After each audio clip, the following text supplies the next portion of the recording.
Hola, antes de comenzar con esta historia me gustaría que le hicieras like a este vídeo y te suscribas para poder subir más contenido como este. Novela. Hermana, en esta vida yo soy la reina. Episodio 229, La cola del conejo astuto. Sí. El señor del Pianosa miró a su señor con el rostro lleno de dudas. ¿De qué idea habla? No podemos enviar tropas para una incautación forzosa. Lo que realmente quería decir era, ¿qué va a hacer ahora? Pero el señor del Pianosa no pudo decirlo así y se aferró a un detalle trivial. Sin embargo, el matiz se transmitió. El rey León III, quizás molesto por la mirada de su asistente, una mirada de desaprobación, agitó la mano y dijo: No, no. No es eso, es algo realmente brillante. Ven aquí, acércame la oreja. El señor del Pianosa pensó, donde hay oídos que evitar en la oficina del rey, no son todos sirvientes reales, y acercó su oído al rey. Al principio solo sentía la incomodidad de que el aliento del rey, de más de 60 años, se acercara tanto. Así que si hacemos esto. Sin embargo, mientras León III continuaba hablando, él inconscientemente se cubrió la boca con ambas manos. Así es, ¿qué te parece mi idea? No esto. Realmente es digno de un susurro. ¿Qué te parece? ¿No es sorprendente? ¿No es grandioso? Ciertamente. Es sorprendente, pero con esto podemos resolver nuestros problemas de una vez. Así es, pero era extraordinario. Para una persona sensata como el señor del Pianosa, era algo inimaginable. Había tantos puntos para objetar que no sabía por dónde empezar. La sensatez, la moral, los implicados lo aceptarán. Sin embargo, León III levantó la voz aún vacilante del señor del Pianosa. Oye, del Pianosa, ahora es una emergencia, no debemos usar todos los recursos disponibles. Sí, así es, pero piénsalo, los señores provinciales no están enviando los impuestos. Si gastamos todo lo que hay en el Tesoro Nacional, después será el fin. Con esto, no tendremos que preocuparnos por los ingresos fiscales durante un año, aunque no lo creas. ¿Será tanta la cantidad? Si no fuera mucho, ¿cómo lo gastaríamos tan extravagantemente? Los ojos de León III brillaron. Además, si los nobles no nos obedecen, ¿a quién tendremos que recurrir al final? ¿A un monarca extranjero? ¡Qué tonto! Al pueblo. León III dio un largo discurso, salpicando saliva. ¿Qué debemos obtener de los caciques locales, al final? Impuestos y soldados.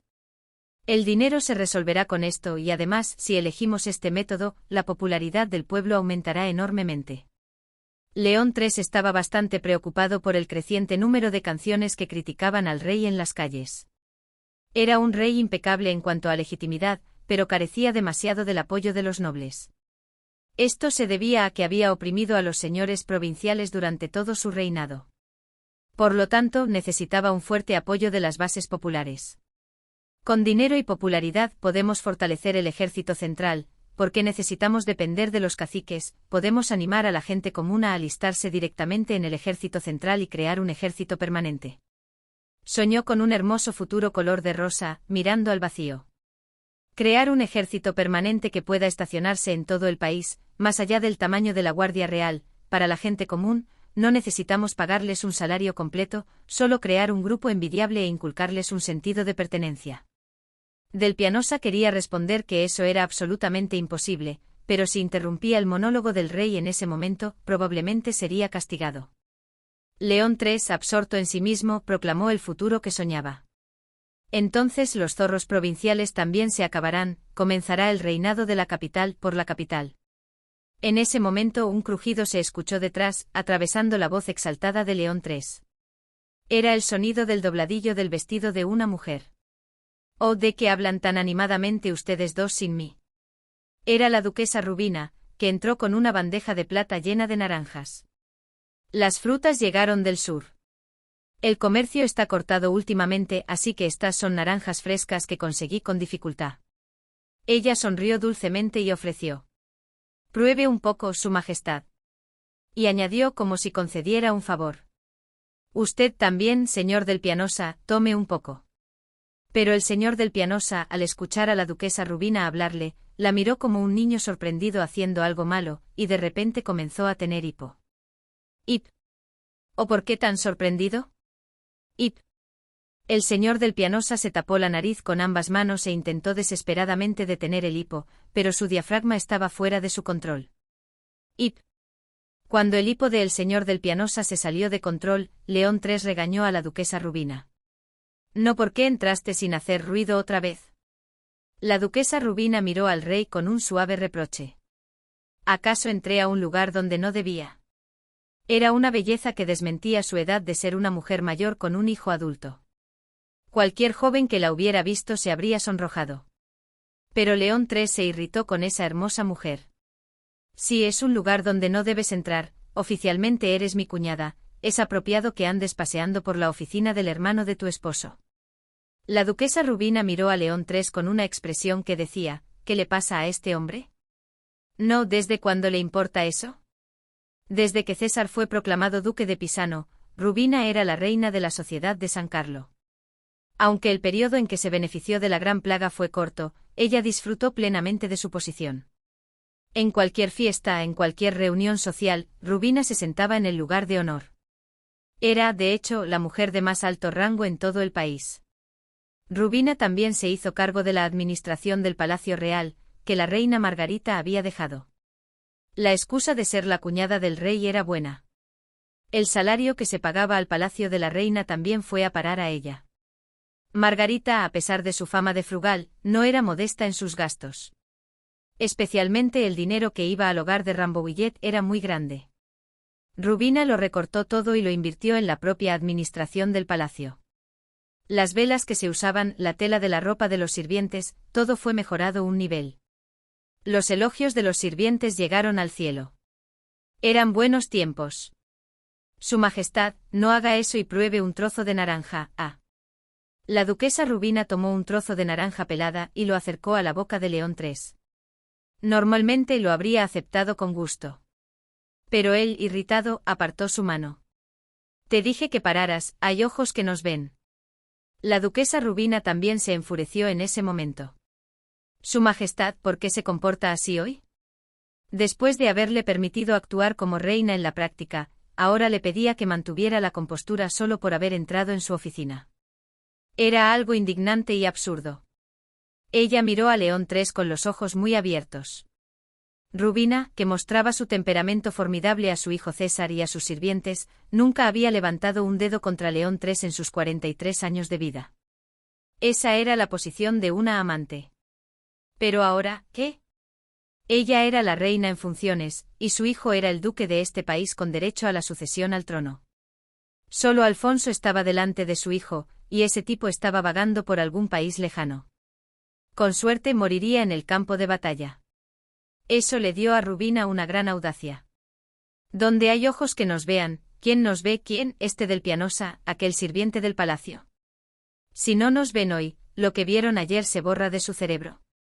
¿Qué?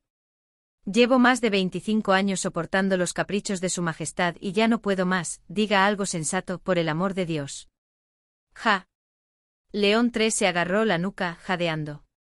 Tengo razón, del Pianosa. El señor del Pianosa, que seguía luchando contra el hipo, respondió con cautela. Ah, sí. Ip. León III frunció el ceño ante ese sonido poco refinado y exclamó. Prepáralo como te dije, ¿entendido? Ip, ese sí, su majestad. Rubina frunció el ceño y le preguntó a León III. ¿De qué demonios está hablando? No tienes por qué saberlo, fuera, lárgate.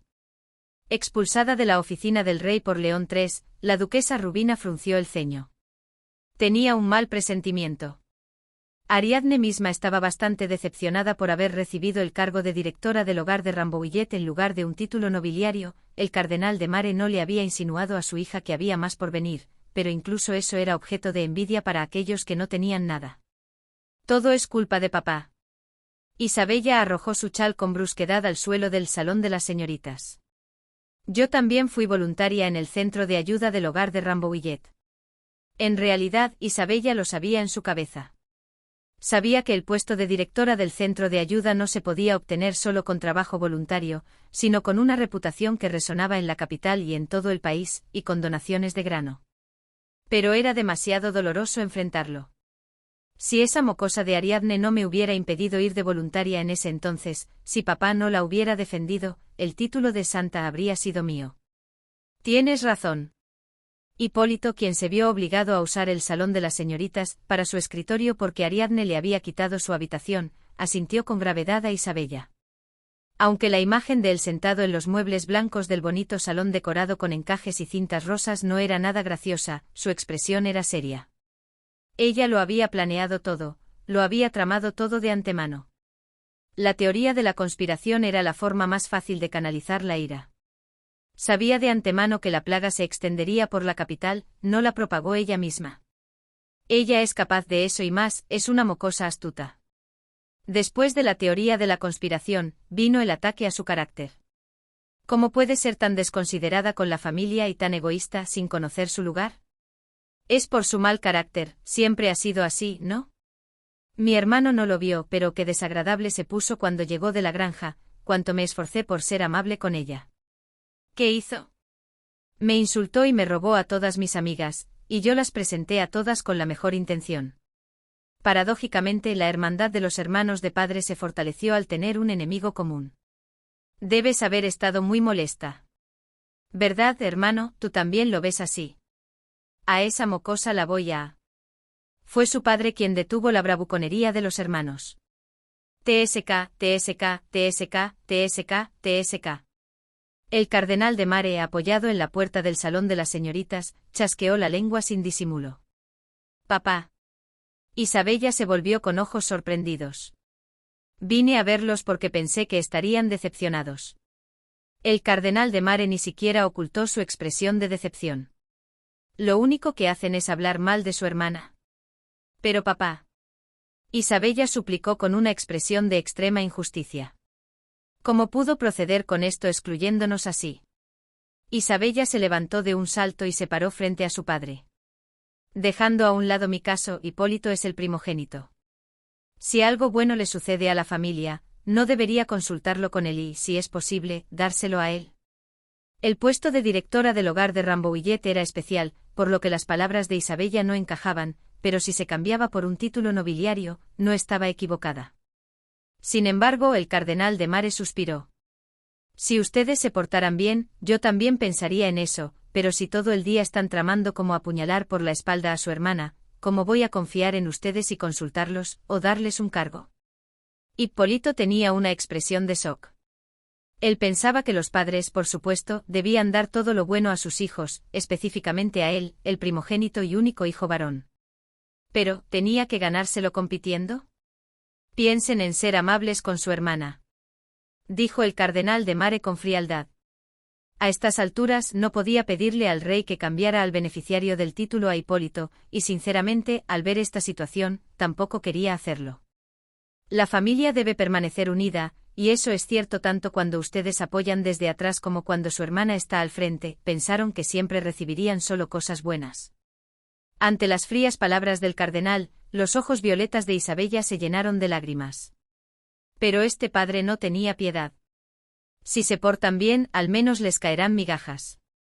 Finalmente añadió una frase. Dicen que es mejor no tener hijos. Papá.